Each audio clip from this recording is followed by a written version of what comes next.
Okay. I want to start off with some basic concepts. CO4 partial pressure can be expressed as millimeters of mercury. As for example, 50 millimeters of mercury. That is 2% out of 1 atmosphere. 50 millimeters of mercury is 2% of 760, which is 1 atmosphere. And of course, you can also express the percentage as a fraction, 0.02. Definitions, abbreviations, I'm going to talk about this. Finally, a fraction can also be used to calculate how much vapor a volume holds. For example, if you have a 500 milliliter can of volume with 2% sealed rain, then the 500 milliliter will hold 10 milliliters of sealed rain. 2. In preparation of this lecture, I did a little experiment last week. So I took a bottle of sealed rain and poured the liquid into this 20 cc syringe, right? Then I took the gas analyzer here and I sampled gas right above the liquid phase. So what percentage did I get? What percentage did my gas analyzer show? 20%. Yeah, why 21%? Well, it's simple physics. You have to look at the vapor pressure curve of sea of rain. So the vapor pressure curve of an agent only depends on the temperature, which is displayed here on the x-axis, and here you have the vapor pressure. And so let's have a look at the yellow line here. At 20 degrees, which was the operating room temperature, the partial pressure, the vapor pressure is 160 out of 760 millimeters of mercury at sea level. That is 20%. That's 10 times more than what we need clinically. Remember, 1 mech is 50 millimeters of mercury or 2% at sea level, so that's why we need a vaporizer. And the classical vaporizer we've been using is the draw-over variable bypass vaporizer. So this is the vaporizer, this is the compartment that holds the liquid, with the liquid seal of rain in this case, with the vapor pressure above it. And the carrier gas, which is an air here, is coming in here. And there is a variable bypass, so the percentage of gas that goes here or goes through the vaporizer chamber can be varied by manipulating the dial. And the small part that actually goes to the vaporizing chamber picks up anesthetic here, and the percentage of seal of rain here is 20-21%. And this is added here and then mixed in such a proportion that you actually get 3% what you dialed on the outflow. But if we use automated target control anesthesia, then we need electronic vaporizers. So let's have a brief look at the working principles. The first one here is the 11 cassette vaporizer, which is the vaporizer of the ACES. And this basically is a draw-over variable bypass. So the chamber holding the liquid, and here the bypass, and the small percentage of flow that goes through here. So basically, draw-over variable bypass, but all electronically controlled. There is a new vaporizer out there, the Sorrento vaporizer. It was on display today, but a new one from Jan, but I think it is a draw-over variable bypass, but I don't have any more information at this time. Then here's a new one that's going to come out on the market anytime soon. The patents have been filed, so I can talk about it. It's called the vaposphere. And this actually uses a piezoelectric crystal. And the piezoelectric crystal starts to vibrate when you apply AC current on it. So what is the basic element of the vaporizer? It's basically the donut here. That's the piezoelectric crystal that's being activated by electrical current. And then this will start to vibrate. And there's a metal plate basically adhering to it. And by the vibration of the piezoelectric crystal will also cause the metal plate to vibrate. And in the middle there is a small area with micropores. So when this starts to shake, micro drops pop out beneath. So the liquid is contained above this. And there are 6 of these meshes that are actually sitting at the bottom of the container holding the liquid agent. And here the gas flow comes in, and that is how this vaporizer works. Then we have this one, the vaporizer of the Floweye family from Gettingen. This also is an injector. The liquid agent is injected here into this vaporizer chamber with an evaporative surface to help the vaporization of the microdroplets, and the carrier gas comes in here and picks up the agent. So it's a liquid agent injected into the vaporizer chamber. And finally, we have the DIVA vaporizer of the Zeus anesthesia machine. And this here has a spring that pushes this ferromagnetic plunger into the nozzle here. And now it's closed, so no agent can go into the carrier gas stream. But if current is applied to the electric coil here, this is being pushed back and agent is injected. Now this agent, the DIVA, can inject agent either into the carrier gas flow or directly into the anesthesia circuit. Okay, that's the anatomy. Now I'm gonna be connecting the dots. I'm gonna consider some quantitative aspects that can help us understand how everything is linked. Let us consider what is happening 30 minutes into an anesthetic while we have been maintaining the end-expired sevoflurane concentration at 2%. We've been using a minute ventilation of 10 times 500 milliliters, but I will only consider in the upcoming slides what happens per tidal breath. So let's say that the tidal volume is 500, and we have a certain concentration Fi, sevoflurane. So then we know that the total amount of sevoflurane inhaled is 500 times Fi. That is the amount of vapor contained in that volume. Now I'm going back to the work of Philip Payton here. I'm going to have a look at what's being expired. So I'm assuming that the expired tidal volume also is 500 milliliters. And I know 60%, the dead space of sevoflurane, or 300 milliliters, will be holding the same concentration inspired because there has been no gas exchange. Now here we have the unit that does contribute to gas exchange, which is 40% for sevoflurane or 200 milliliters. And here we have the end expired concentration, which of course is 2%, because that's where we have the entire agent. So the total amount of sevoflurane exhaled here via the dead space is then 300 milliliters times whatever concentration is in there.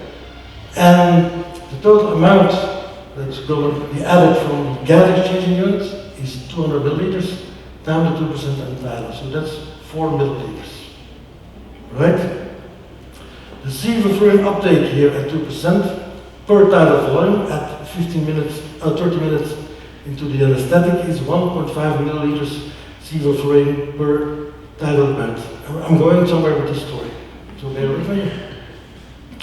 The total amount of sevoflurane inhaled here is the product, that's the product of the tidal volume times the inspired fraction, right? That is the total amount of sevoflurane going into the lungs.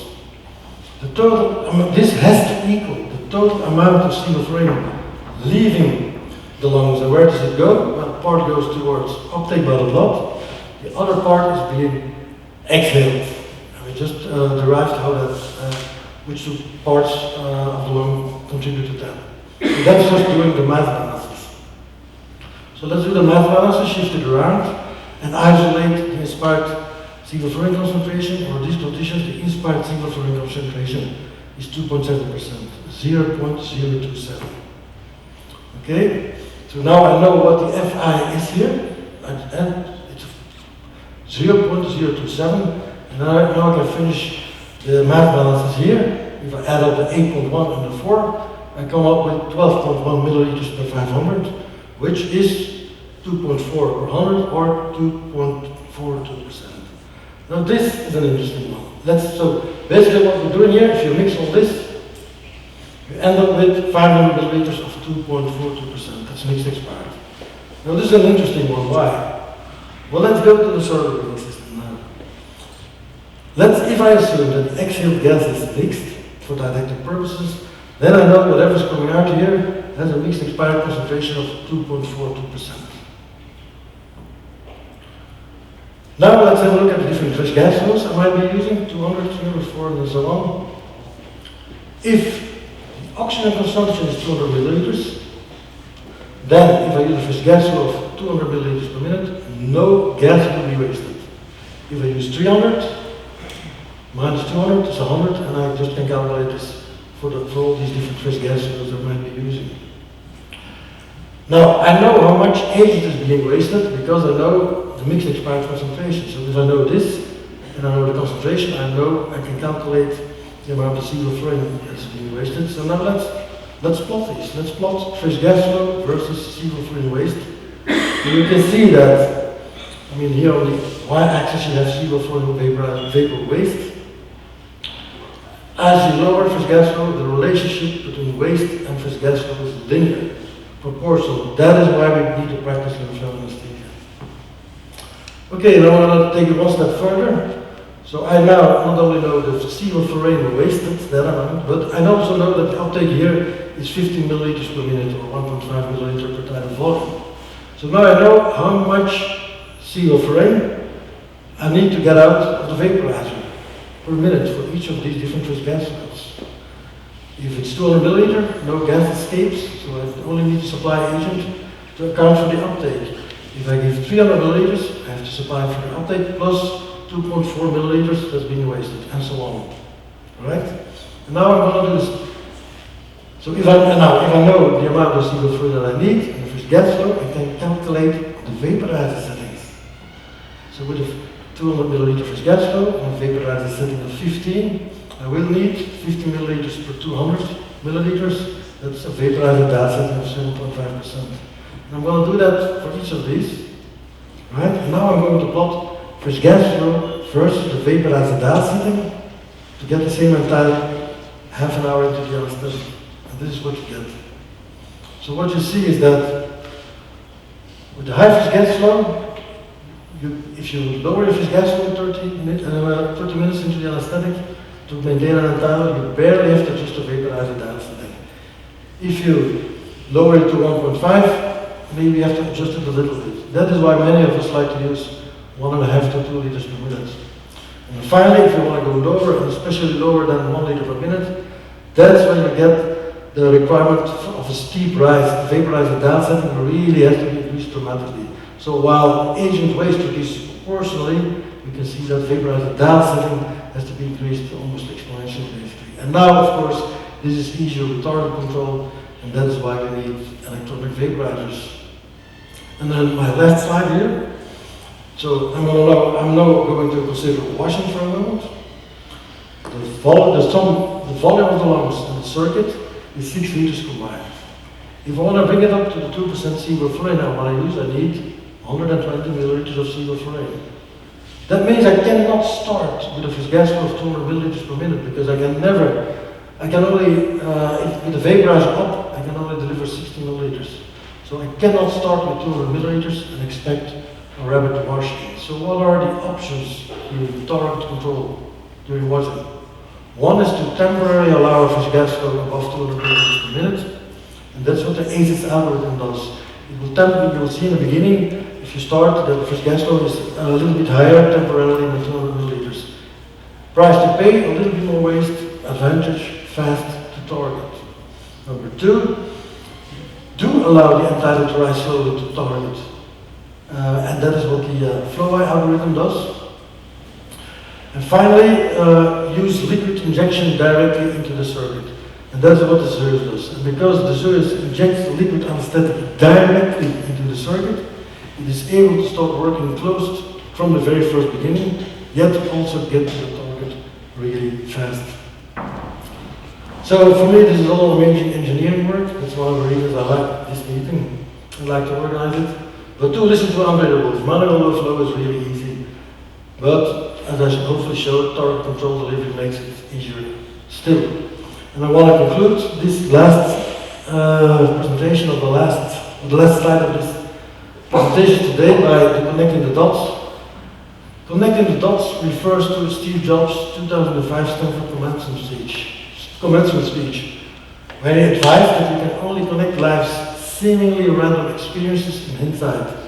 You must therefore trust that your future actions will make sense. If you've never seen it, it takes 15 minutes on YouTube, and it's very, very, very inspiring. Thank you.